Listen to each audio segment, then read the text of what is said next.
Hello students, आज हम करने जा रहे हैं रासायनिक अभिक्रियाएं एवं समीकरण का पार्ट 2 और आज हम इस चैप्टर को कंप्लीट करेंगे। तो स्टार्ट करने जा रहे हैं विदाउट एनी टाइम वेस्टिंग और सबसे पहले ही है हमारा वेरी इंपॉर्टेंट क्वेश्चन दैट वायु में जलाने से पहले मैग्नीशियम रिबन को साफ क्यों किया जाता है। तो दिमाग में रखिए कि जो मैग्नीशियम है वो बहुत ही रिएक्टिव मेटल है। तो इस रिएक्टिव मेटल को जब ऑक्सीजन में खुला छोड़ा जाता है तो इसके ऊपर एक परत चढ़ जाती है। क्यों चढ़ गई? क्योंकि magnesium combine with oxygen to form magnesium oxide MgO। अब बैलेंस भी करना है, आपको मैंने बताया था। तो O 2 टाइम होना चाहिए, इसलिए मैंने 2 लगाया। यहां पर भी 2 लगाएंगे तो अभी कारक उत्पाद बराबर होगी, है ना। तो हमारे पास क्या मेंशन किया गया है कि मैग्नीशियम ऑक्सीजन से अभिक्रिया कर जाता है, मैग्नीशियम ऑक्साइड बनाता है। मैग्नीशियम ऑक्साइड की परत मैग्नीशियम के ऊपर चढ़ जाती है जो इसको जलने से रोकती है, जलने से हिंडर्ड करती है। इसलिए हमेशा मैग्नीशियम रिबन को जलाने से पहले साफ करना है। आंसर थोड़ा सा पढ़ लेते हैं। यदि मैग्नीशियम रिबन नम वायु के संपर्क में रहता है तो उस पर सफेद रंग की मैग्नीशियम ऑक्साइड की परत जम जाती है। नम वायु मतलब वायु में थोड़ा बहुत वाटर H2O वाटर के वेपर्स होते ही हैं, तो उसको कहते हैं नम वायु। ठीक है, तो नम वायु के कंसर्न में अगर मैग्नीशियम रिबन रहता है तो उसके ऊपर एक सफेद परत चढ़ जाती है मैग्नीशियम ऑक्साइड की, जो उसके जलने में अवरोध पैदा करती है, मतलब उसको जलने में प्रॉब्लम क्रिएट करती है। इसलिए उसे पहले किससे साफ करना है? रेगमार से।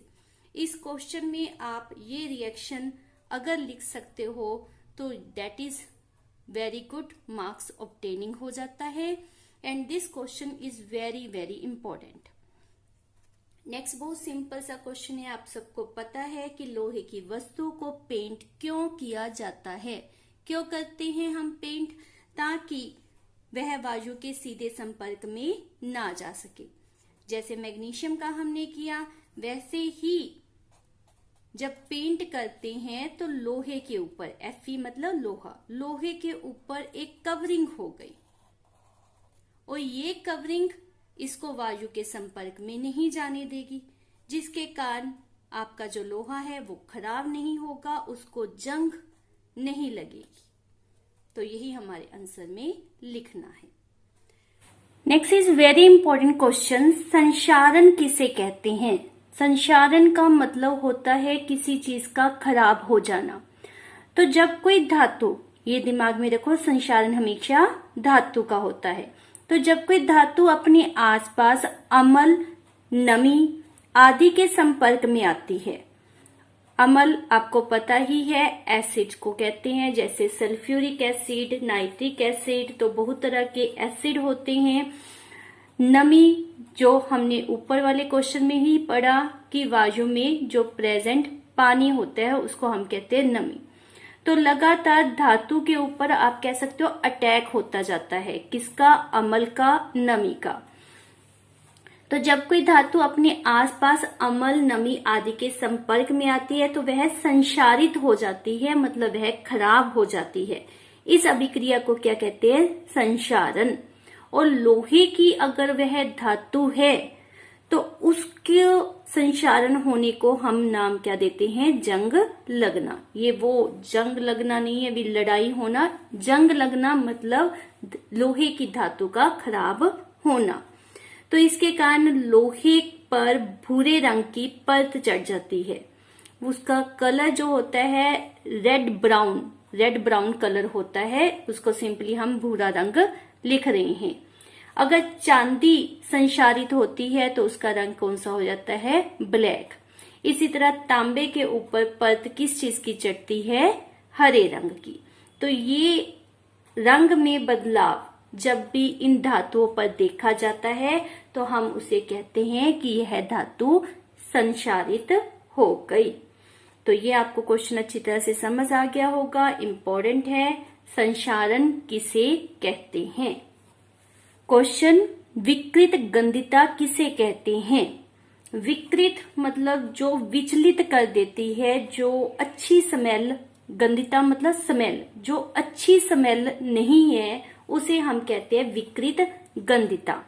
तो एक्चुअली ये कब होता है? जब वसा युक्त या तेलीय खाद्य सामग्री, वसा युक्त मतलब कुछ भी ऐसी चीज है जिसमें फैट है, ऑयल है, उसे कहते हैं वसा युक्त। या तेलीय खाद्य सामग्री, जैसे आप समझ लो कि चिप्स आपको पता है कि बहुत ज्यादा ऑयली होते हैं। तो इस तरह की सामग्री को जब लंबे समय तक रखा जाता है तो उनका क्या हो जाता है? उपचयन। उपचयन आपने बेटा जी पहले किया था। उपचयन का मतलब क्या है? उसकी ऑक्सीजन से अभिक्रिया हो जाती है, जिसके कारण उसके स्वाद में एज वेल एज उसकी गंध में, गंध मतलब उसकी स्मेल में परिवर्तन आ जाता है। इसे हम क्या कहते हैं? विकृत गंधिता। बहुत सिंपल सी बात है, आप समझ लो कि अगर चिप्स जो आप नॉर्मली यूज करते हो उस पैकेट को आपने खुला छोड़ दिया, वो लंबे समय तक वैसे ही पड़ा रहा, तो बाद में मान लेते हैं 5 दिन के बाद या 10 दिन के बाद आप उसको खाते हो तो आपको वो पहले जैसा टेस्ट नहीं आता, और समटाइम्स उसकी जो स्मेल होती है वो भी बदल गई होती है। तो वो क्या है? विकृत गंधिता। नेक्स्ट क्वेश्चन, तेल एवं वसा युक्त खाद्य पदार्थ को नाइट्रोजन से प्रभावित क्यों किया जाता है? अब ये वही बात आ गई जो मैंने ऊपर वाले क्वेश्चन में आपको बताई है। और एक बात और, जो ऊपर हमने क्वेश्चन किया है, विकृत गंधिता किसे कहते हैं या विकृत गंधिता की परिभाषा दो। This is also very important question. Next जो हमने अभी क्वेश्चन पढ़ा उसमें फिर से हम वही एग्जांपल ले रहे हैं कि हमारे पास है चिप्स का पैकेट। अब जो चिप्स का पैकेट लेकर आते हो, लेज लेकर आए, उसमें लेज तो होते हैं 10, 20 और 30 पीस, है ना, लेकिन वो पैकेट बड़ा फुलावटी होता है, जैसे लगता है उसमें हवा भरी हो। तो वो हवा नहीं होती, वो एक्चुअल में क्या होती है? Nitrogen gas. और नाइट्रोजन गैस इसमें क्यों भरी गई? ताकि इसका उपचयन ना हो। उपचयन आपको अभी ऊपरले क्वेश्चन में मैंने समझाया है। तो चलते हैं क्वेश्चन के आंसर की तरफ। तेल एवं वसा युक्त खाद्य पदार्थ को वायुरोधी बर्तनों में रखने से उपचयन की गति धीमी हो जाती है। वायुरोधी मतलब जिसमें से वायु अंदर ना आए। तेल एवं वसा युक्त खाद्य पदार्थ को नाइट्रोजन से भी इसीलिए युक्त किया जाता है, मतलब इसमें नाइट्रोजन इसीलिए भरी जाती है ताकि इसका उपचयन न हो।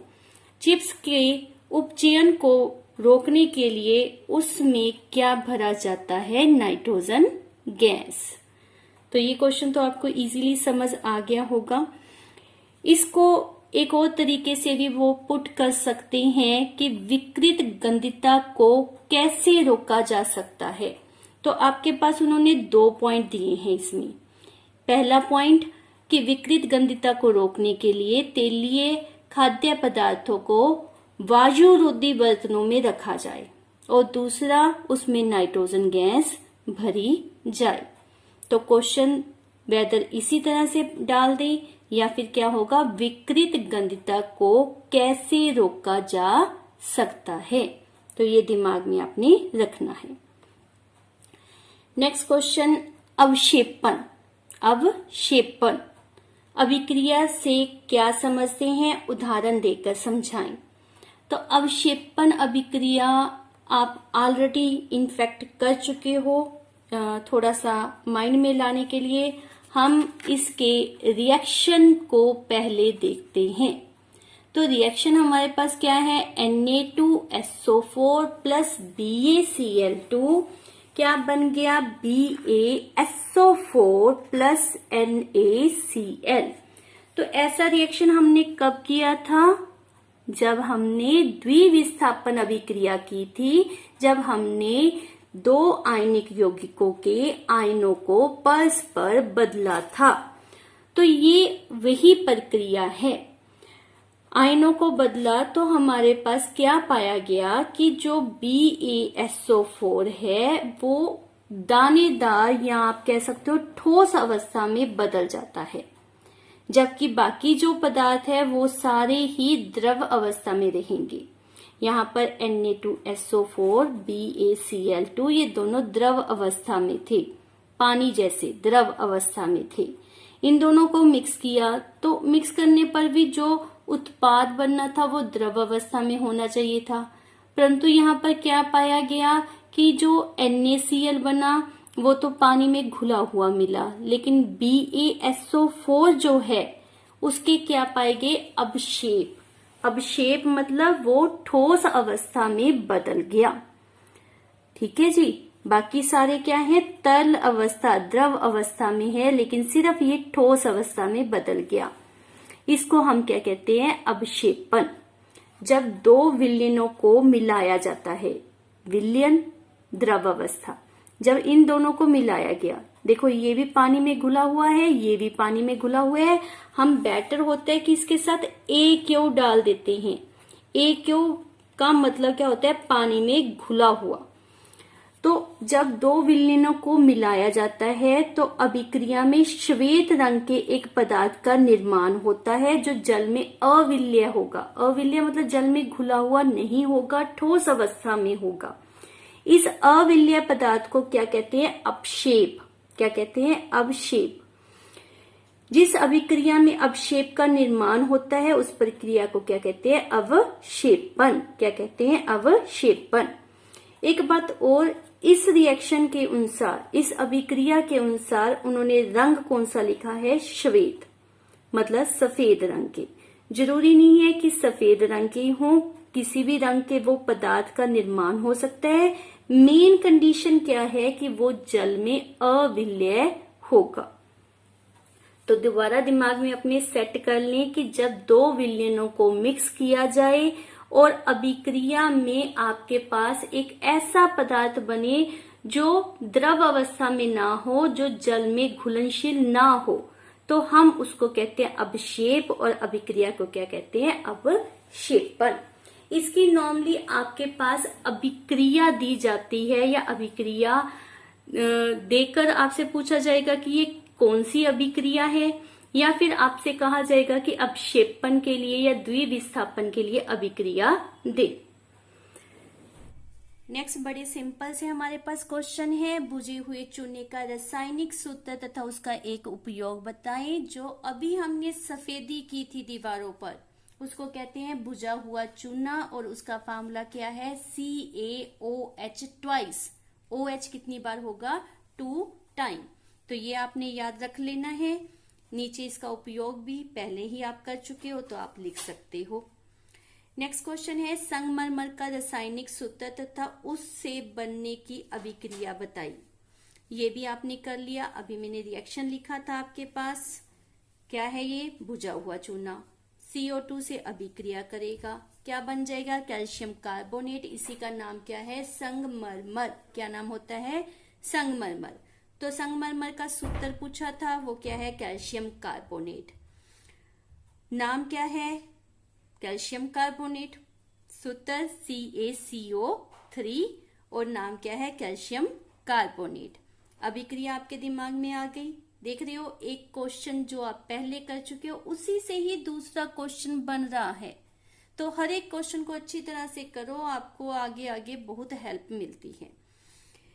अगला क्वेश्चन है जंग का रासायनिक सूत्र तथा उसकी हानि बताएं। This is very very very important question. तो जंग का सूत्र क्या है Fe2O3 डॉट, ये डॉट जरूर लगाना है, बिंदु XH2O, X मतलब पानी जितना मर्जी हो, तो Fe2O3 XH2O ये आपने याद कर लेना है। इसको अगर नाम रेफर करना है तो क्या नाम है हाइड्रेट आयरन ऑक्साइड। ब्रैकेट में 3 डाला हुआ है, इसका मतलब होता है कि आयरन के ऊपर 3 पॉजिटिव चार्ज है, या आप कह सकते हो कि आयरन की वैलेंसी होती है वो 3 है, या सिंपली आप ऐसे ही याद करो, हाइड्रेट आयरन ऑक्साइड। यह भंगूर है, भंगूर मतलब भुरभुरा, जो जैसे होता है हाथ लगाए और पाउडर सा बनता जाए, उसको कहते हैं भंगूर। समय के साथ धातु की सतह से अलग होता रहता है, जिसके कारण लोहे की वस्तु क्षतिग्रस्त होती है। क्षतिग्रस्त होना मतलब हानि होती रहती है उसकी। तो उसकी उन्होंने क्या पूछा था, रासायनिक सूत्र, वो हमने बता दिया। उसकी हानि क्या है कि वह लोहे को नुकसान पहुंचाता है, लोहे को धीरे धीरे धीरे धीरे वो क्या करता है, खाता जाता है। अब है हमारे पास लास्ट क्वेश्चन, विकृत गंधिता को कैसे रोका जा सकता है। अब आप ये पहले से ही कर चुके हो, मैंने आपको पहले ही ये करवा दिया है, लेकिन यहाँ पर 3 पॉइंट दिए हैं, हम इसको अच्छी तरह से दोबारा देख लेते हैं। चिप्स की थैली को नाइट्रोजन गैस से युक्त कर देते हैं ताकि उसका उपचय ना हो, ये आप कर चुके हो।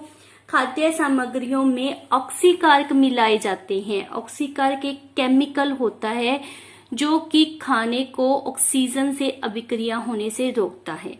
तो ये नया पॉइंट है जो आपने माइंड में रखना है। लास्ट है, खाद्य सामग्रियों को वायुरोधी बर्तनों में रखा जाता है, ये आप ऑलरेडी कर चुके हो। तो आप देख रहे हो कि lesson very very very simple है। किसी भी रिएक्शन या अभिक्रिया से घबराना नहीं है। कोशिश करो उसको 2 बार 3 बार आपने लिख के देखना है ताकि आपके दिमाग में वो सेट हो जाए। अगर फिर भी आपको कोई प्रॉब्लम आती है तो थ्योरेटिकल पार्ट की तरफ ध्यान दो आप, ठीक है। थ्योरेटिकल पार्ट लिखोगे, थोड़ा बहुत वहां से भी आइडिया लग जाएगा। आपका रिएक्शन लिखा जाता है तो भी बेटर है, नहीं लिख सकते तो थ्योरेटिकल पार्ट आपने जरूर पेपर में लिख के आना है। तो this is all about our first chapter. Hopefully आपको अच्छी तरह से समझ आया होगा। वाई होपफुली आपको समझ आया ही है, इसको कॉन्फिडेंटली अपने मन में बिठाओ कि we have cover our first chapter. कोई भी क्वेश्चन आ जाए, I am ready to give the answer of that question. Thank you. मिलते हैं हमारी नेक्स्ट वीडियो में with the next chapter. Bye bye.